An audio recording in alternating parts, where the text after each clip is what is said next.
मेरो जिल्ला जुम्लामा मात्रै अहिले 4000 मान्छे सहकारी ठगीबाट पीडित छन्। उनीहरूको जायज जत्थाबाट सम्पत्ति असुलुपर गरेर र सहकारी पीडितको पैसा तिराउनुस्, सरकारबाट पैसा दिने होइन कि जो ठग हुन् तिनीहरूको सम्पत्ति बेचेर तिनीहरूको 3 पुस्ते सम्पत्ति असुलुपर गरेर पीडितको पैसा असुलुपर गर्नुस् भनेर आज प्रधानमन्त्रीले सुझाव दिए।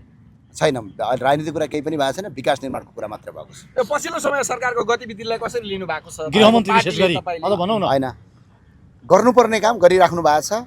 अदालत छ, कसैलाई चित्त बुझ्दैन भने अदालत जान पाइन्छ। विधिको शासन सबैले मान्नुपर्छ। हिजो उनीहरूले गर्दा सब कुरा सही, आज अरूले गर्दा सब कुरा गलत भन्ने हुँदैन। सरकारले पनि विधिको शासन, प्रजातान्त्रिक प्रक्रियालाई अवलम्बन गरी र विधिगत रूपमा सरकारले गरेका काम यदि कसैलाई चित्त बुझ्दैन भने अदालत जाने बाटो खुला छ। प्रतिशोध भयो भन्नुहुन्छ उहाँहरूले, भन्नुभएको छ। हैन, प्रतिशोधमा उत्रियो यो सरकार पनि। अपराध गर्नेहरू सबैलाई पक्रिँदाखेरि सबैले प्रतिशोध भन्ला भोलि त्यसोको मतलब के कसैलाई नपक्रिने भन्ने हुन्छ त? यदि प्रतिशोध हो भनेपछि अदालत गयो भइगयो त। अदालत त खुला छ नि। गृहमन्त्रीको एक्सनमा तपाईँको समर्थन छ होइन? अहिले गृहमन्त्रीज्यूले गरेको काममा म अहिले पनि भन्छु, तर अझै विधि पुऱ्याएर गर्नुहोस्। किन कहिलेकाहीँ हतार गरेको कामहरू के हुन्छ भने विधिगत नभयो भने भोलि अदालतले तपाईँको क्लिन चिट दिन सक्छ। ढङ्ग पुगेको छैन होइन, त्यसो भन्न मिल्दैन। तर अब किन अलि विधि पुऱ्याएर गयो भने जस्तै छानबिन गर्ने सरकारले भन्दैछ, त्यसमा चाहिँ सम्पत्ति शुद्धिकरणको त्यसमा चाहिँ तपाईँको राय के छ? आफू पनि पर्छु भन्ने छ कि छैन? होइन, म त सार्वजनिक पदमा बसेकै छैन, मन्त्री सन्त्री भएको छैन। र अर्को कुरा, यो मेरो सडकमा कुटाइ खाएको मुद्दा हो।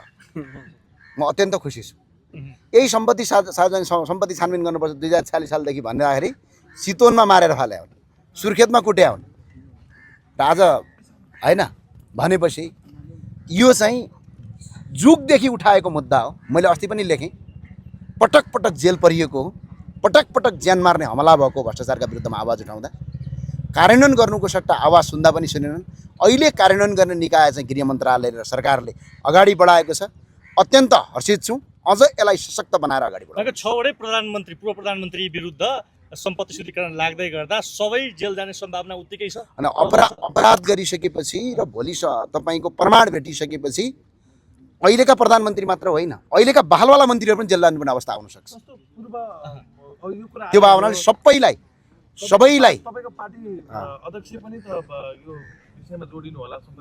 अध्यक्षले त स्पष्टै भनिसक्नु भएको छ। सबभन्दा पहिलो सम्पत्ति शुद्धिकरण यदि गर्नु छ भने राजेन्द्र प्रसाद लिङ्गदेनबाट गर्नुपर्छ भनेर सार्वजनिक अभिव्यक्ति दिइसक्नु भएको छ।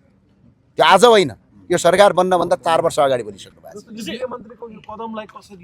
धन्यवाद छ। काम गर्नुहोस्, अझै विधिगत पुर्याएर गर्नुहोस्, अझै सशक्त भएर गर्नुहोस्। 2-4 जना मान्छेले विरोध गर्दैमा र विधिको शासनलाई चाहिँ जहिले पनि ख्याल गर्नुहोस्।